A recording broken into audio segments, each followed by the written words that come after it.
Hi, my name is Matt Brown, and I'm a guitarist and a guitar teacher in Chicago. And with this, I'd just like to give you a quick lesson on the best way to practice your chord changes. Now, this can be applied really to any chord change you're working on. So today, I'm going to pick two really basic chords that'll be really easy for your left hand and the right hand as well. But as I mentioned, you can use these exercises in the future as you learn chords that are more difficult to play and change between. Okay, so first off, let's start with the left hand, or our fretting hand is going to do. We're going to work with two chords today, and the first one is going to be called E minor. Now, for this one, we're going to put our second finger on the second fret of the fifth string. So the strings, in case you don't know, are ordered. This is your sixth string, the big one is the sixth, fifth, fourth, third, second, first. So again, we're playing at the fifth string and fourth string here with our left hand, and we're going to use our second and third fingers. So in terms of the finger numbers, we have our thumb, first finger, second finger, third finger, fourth finger. All right. So this chord's going to sound like this.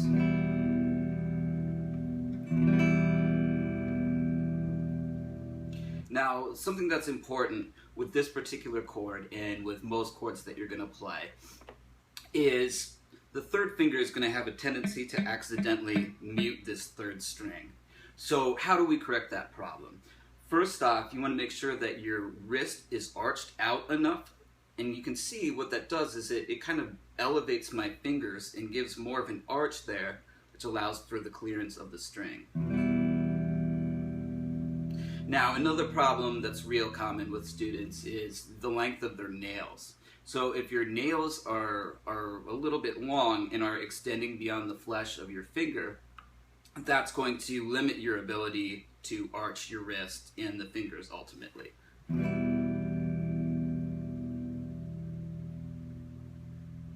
All right, so that's what that should sound like. Now let's talk about the right hand a little bit. So holding the pick when strumming chords, I tend to let my fingers come out and just kind of relax loosely. So they're not curled in at all. They're not out like this. They're just sort of relaxed and free. So something that's really important with strumming is staying really relaxed with all of your right hand and arm. All right, so the strumming motion, it's kind of a combination of a few different things. So there's initially, you can see there's some movement coming from the forearm. Now my shoulder is just relaxed and locked in place. And you can see too, and I'm not even strumming obviously, that there's a turn of the wrist too.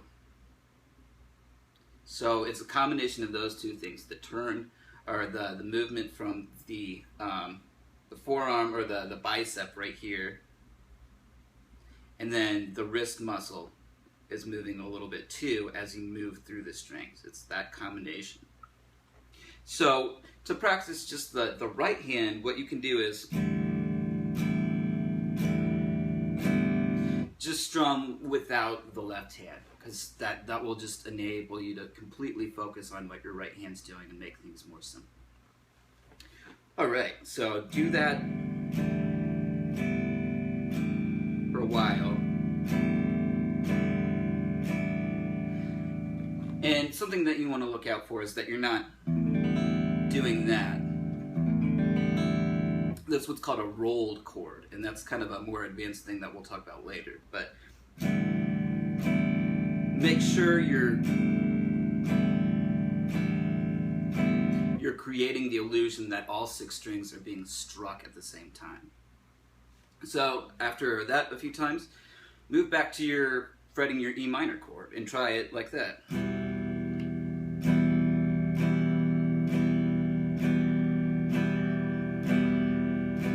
You don't even necessarily need to worry about rhythm at this point. Just try to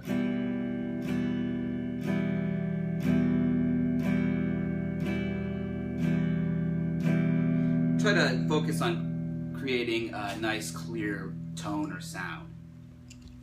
Okay, so the other chord that we're going to learn today is called A sus2.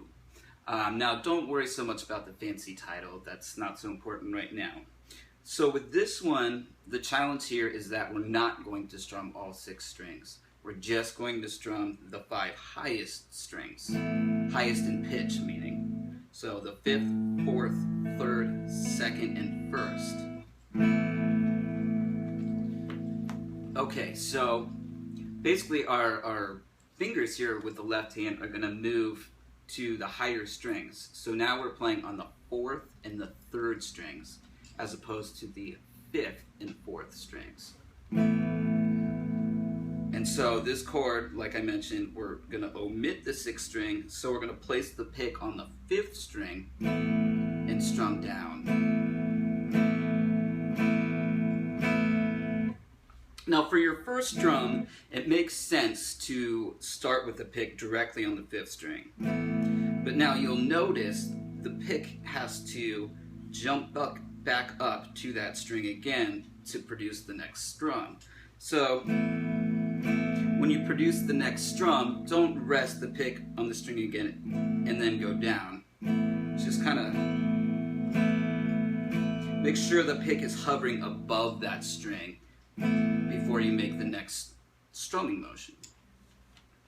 So once you have a feel for that chord and the other chord as well, the E minor, and you feel like you can strum them cleanly, the next step is to start putting some rhythm to this and to start playing musically in general.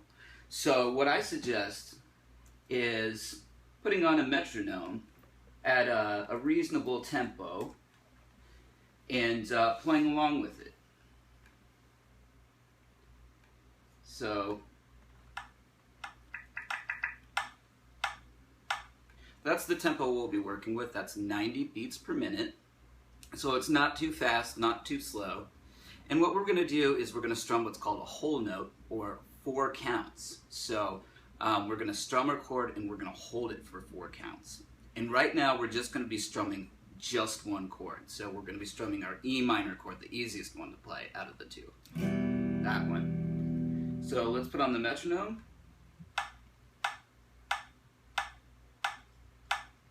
And while the metronome is going, you want to visualize yourself playing and also kind of what's called audiating, or hearing the chord in your head.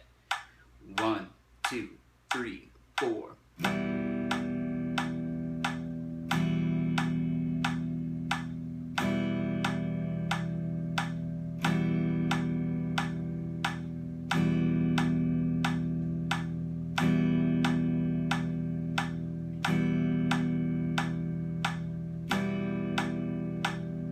Like so, and repeat it for as long as you can before you start to get real frustrated, and then maybe start it over again. All right, so now the next step is to play half notes. So these are only counted 2 beats, so half is long. So I'll show you what that sounds like. 1, 2, ready, go.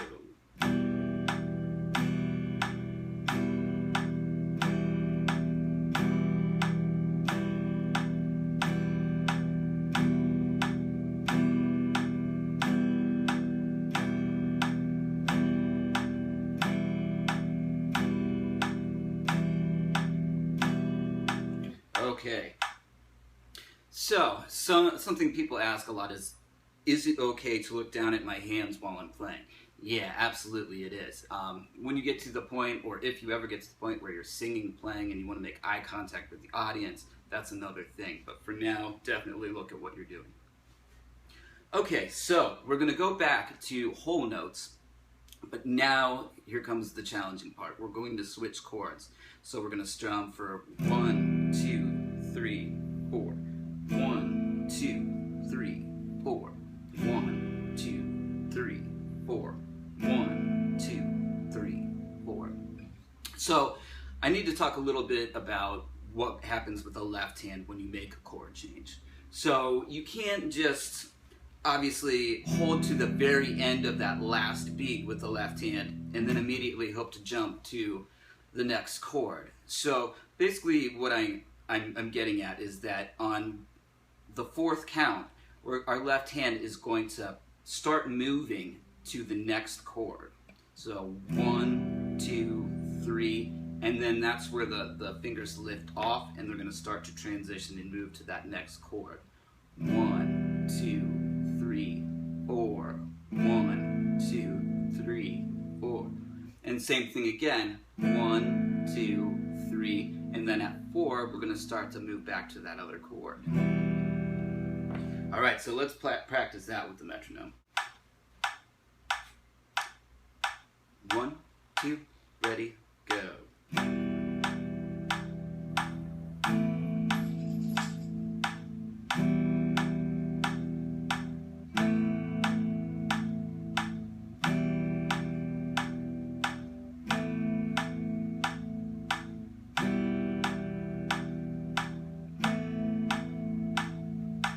Okay, now you probably guessed what we're going to do next. We're going to play in half notes here.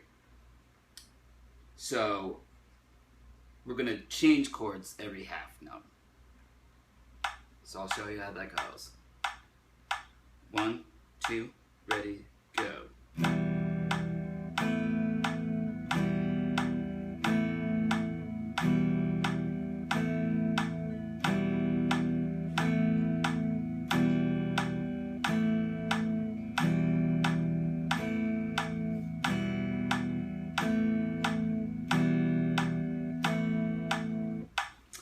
Alright, now for the final exercise of today, we're going to do 4 quarter notes on each chord.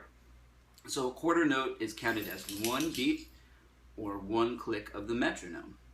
Alright, let's hear how that sounds. 1, 2, ready, go.